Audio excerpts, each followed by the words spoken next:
where I'm at now was completely by accident. When I graduated college in 1998, this is about the time you could buy a CD recorder. And I got this, $400 CD recorder, the thing you buy for $12 now on Amazon. Yeah. And I plugged it up to my computer just because I had a big record collection. I've always had a big vinyl collection. My formative years were the 80s. I collected a lot of records. I collected a lot of, 12-inch vinyl. I was really into English imports and all kind of import records. So a lot of those 12 inches, and they had the B-sides that were not on the album, those were not on CD. So the idea of taking that stuff and digitizing it to a CD was just really intriguing to me. So I started doing that. And as soon as you put a record onto a CD, or a cassette for that matter, again, we're of this certain age where we would take records and record them to a cassette. Now, I love dropping a needle on a record and hearing the surface noise. I have no problem with that, right? There's a randomness to it. Your mind sort of filters it out.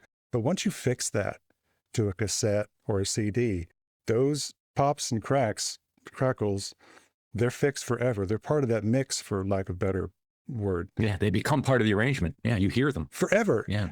I'm sure there are songs that you hear to this day that you had on a cassette that you're expecting a noise or a pop or something. I do. Oh, yeah. And it drives me crazy. So when I started doing this to CD, I knew this was a thing. And the next step was, okay, there are these tools that can remove pops and clicks and so forth. And I started going down that hole. And this was early times for that kind of stuff, especially for the consumer level. This was all strictly hobby stuff. And then you start doing this and you realize, oh, wow, you can do this. And then the next thing is, oh man, I'm doing good things, but I'm also doing really bad things. I'm taking out stuff that shouldn't be taken out, like drum hits and that kind of stuff. These are all pretty remedial tools back then. So I'm just trying to figure out how to get the most transparent sound out of this stuff. I sort of lost myself in this detail of how to figure this out. Now, I started working for individuals that had record collections. Then I found institutions. I was in Atlanta, Georgia at the time. And I started working for corporate archives, digitizing their stuff, all the while just learning as much as I could about different media types. At the beginning, I was only focused on grooved media. So let's say 78s, LPs, 45s, EPs, anything like that. Tape, I really wasn't into tape at all.